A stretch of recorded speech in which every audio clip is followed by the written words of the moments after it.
Comme nous, vous êtes accro à Netflix, vous vibrez au son du To Doom, mais vous ne savez pas toujours quoi regarder? Pas de panique, Télé Loisirs fait le tri et promet d'être votre phare dans la nuit. Bonjour à tous et merci d'écouter To Doom, le podcast de la rédaction de Télé Loisirs consacré à Netflix. Je suis Émilie Meunier et pour ce nouvel épisode, on va parler zombies, avec l'arrivée sur Netflix ce 21 mai du film Army of the Dead de Zack Snyder. Alors fans de Romero ou encore de The Walking Dead, tenez-vous prêts à prendre une bonne dose d'hémoglobine avec ces nouveaux morts-vivants du genre énervés et super intelligents. Et pour parler apocalypse zombie, j'ai le plaisir de recevoir la journaliste Émilie Léoni, qui ne refuse jamais une invitation dans To Doom, et ça c'est déjà super chouette de sa part, mais qui est aussi la végane la plus fan de trucs sanglants, effrayants, malaisants que je connaisse. En bref, elle aime se faire peur sur grand écran, mais pas dans l'assiette. Salut Émilie.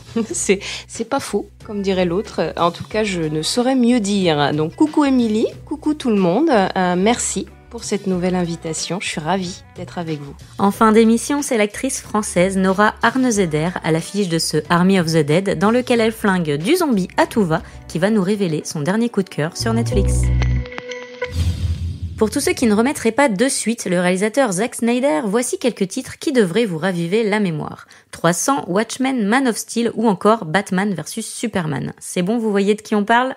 Et avec Army of the Dead disponible ce 21 mai sur Netflix, le cinéaste américain revient à ses premiers amours, les zombies. Puisque, pour rappel, il a été repéré il y a plus de 15 ans en signant justement L'Armée des Morts, un remake du film américain de George Romero, le papa des films de morts-vivants. Donc avec son Army of the Dead qui arrive 17 ans après L'Armée des Morts, Zack Snyder ressuscite ses créatures macabres et mêle le tout à un braquage. Pour faire court, bienvenue à Las Vegas pour le casse d'un casino infesté de zombies.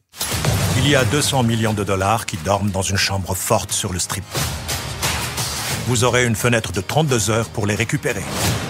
Trouvez le coffre. Ce devrait être une simple excursion. Il est encore temps de faire demi-tour. C'est quoi ça?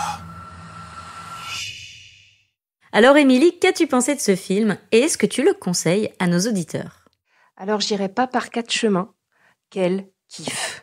Beaucoup de plaisir devant le film qui réunit 2 genres que j'aime beaucoup, le film de braquage avec ce que ça sous-entend en matière de suspense, de tension, et le film de zombies pour assouvir, comme tu le soulignais peut-être, mes envies de frayeur et ou d'hémoglobine par procuration, je ne sais pas. Et là, ça défouraille à plein. C'est violent, c'est gore, bourré d'adrénaline, mais c'est aussi très pop et très drôle. L'intrigue est simple, mais suffisamment accrocheuse pour nous emballer sur papier, et ça se confirme à l'écran. La mise en scène est chiadée, les scènes d'action virtuoses, il n'y a pas de temps mort, et pourtant le film dure 2h30. La musique est géniale, du grand art, du grand spectacle, quoi. Et puis, ce que j'aime aussi, c'est que chaque personnage, chaque membre de cette clique de desperados est soigneusement dessiné. Chacun a droit à son moment. C'est pas Dave Bautista donc qui va les réunir et les autres d'un autre côté. Tous ont leur place, tous ont une part de leur histoire qui est racontée, et ça les rend tous hyper attachants. Quand tu penses à tout ce qu'on a fait, à tous les gens qu'on a sauvés, regarde ce que ça nous a rapporté. Alors si pour changer, si juste pour une fois, on faisait un truc rien que pour nous. Et si Zack Snyder, là, ne révolutionne pas le film de zombies, en tout cas, il lui fait honneur, encore une fois. Et ça se sent qu'il a pris un plaisir monstre à faire ce film. D'autant que c'est un projet qui remonte à loin, puisque la première mouture du script a été écrite en 2007. Donc, c'était 3 ans après L'Armée des Morts, bien avant qu'il aille s'acoquiner avec les super-héros. Oui, et Army of the Dead a également une double résonance intime pour le réalisateur américain. Le film a démarré ses prises de vue à l'été 2019, mais 2 ans avant, donc alors qu'il était en plein tournage de son Justice League pour la Warner, il a été frappé donc par un drame personnel, puisque sa fille Autumn s'est suicidée à seulement 20 ans. Alors, il a envisagé dans un premier temps d'aller jusqu'au bout du projet, mais bon, trop dévasté en fait, il a fini par jeter l'éponge. La Warner a appelé à la rescousse Joss Whedon, donc accessoirement le monsieur Avengers de Marvel, qui est quand même l'écurie concurrente de DC, et elle en profite pour reprendre un peu la main sur le projet et faire des ajustements, on va dire, qui ne correspondent pas du tout à la vision initiale de Snyder. D'ailleurs, quand le film sort en salle, il est assassiné par la critique et les fans qui vont jusqu'à lancer une pétition sur les réseaux sociaux avec le hashtag Release the Snyder's Cut, donc sortez la version Snyder, pour que Snyder puisse sortir son film avec son montage, avec sa vision beaucoup plus sombre que celle de Whedon et de la Warner. Il faudra 3 ans avant que les studios lâchent et Snyder a enfin le feu vert pour sortir sa version XXL de 4 heures de Justice League, qui est d'ailleurs dispo ces jours-ci sur une autre plateforme sur OCS. Donc c'est une revanche du réalisateur sur la Warner. C'est aussi le signe que Snyder peut reprendre le contrôle de son art. Et Army of the Dead le confirme, puisqu'en s'associant avec Netflix, il a une totale liberté de récit, de ton, de mise en scène, de durée. Et on peut penser aussi, en voyant le film, dans la relation entre un personnage et sa fille, que Snyder se laisse aller à des sentiments plus personnels aussi. Ils ne sont pas ce que vous croyez. Ils sont plus intelligents, plus rapides. Ils sont organisés.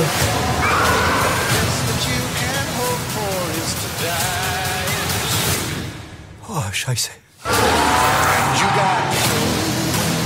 Et dans Army of the Dead, il y a forcément les zombies, et les zombies dans ce film ont également une saveur toute particulière. Bah oui, déjà, ils sont canons. Le travail de maquillage, les effets spéciaux sont là encore bluffants.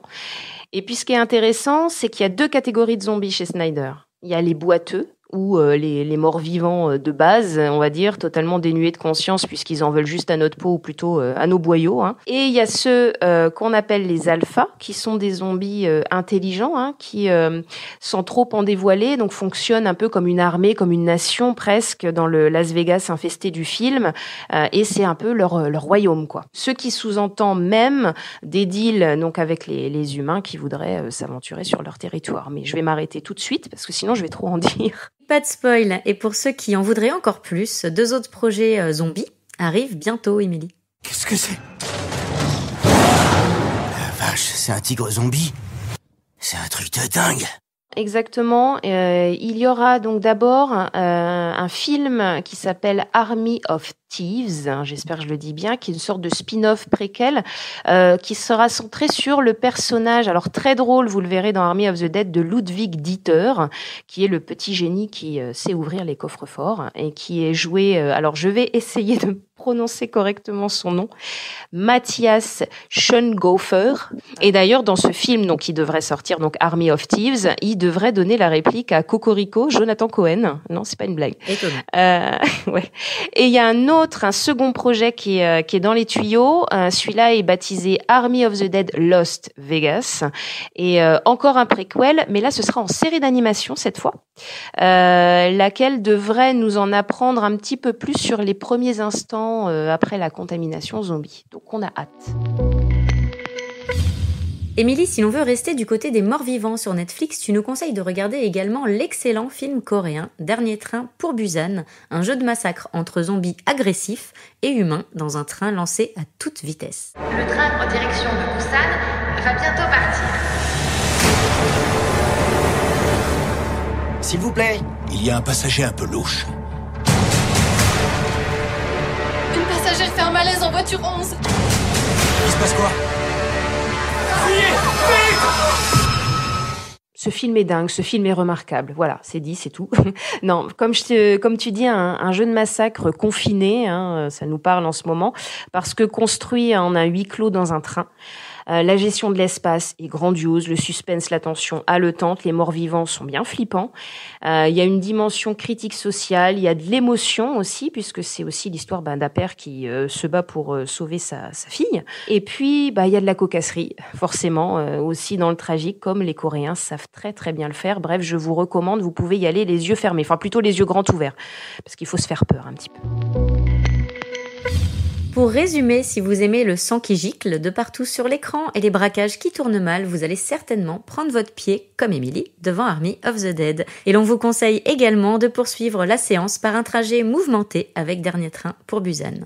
Place maintenant à notre guest, l'actrice Nora Arnezeder, qui incarne Lily, alias la mystérieuse coyote dans Army of the Dead, vous parle de son dernier coup de cœur Netflix pour le film poignant Pieces of a Woman avec Vanessa Kirby et Shia LaBeouf en parent endeuillé par la perte d'un enfant. Ce parcours de femme qui vit un drame inexplicable, terrible, et ça m'a profondément touchée. Et puis la réalisation, c'est très simple en fait, il n'y a pas d'effet, il y a une vérité que je trouve très touchante. Et voilà, c'est déjà fini. Merci beaucoup Émilie, tu reviens quand tu veux, ça tu le sais, le micro de Toudoum, t'es toujours ouvert.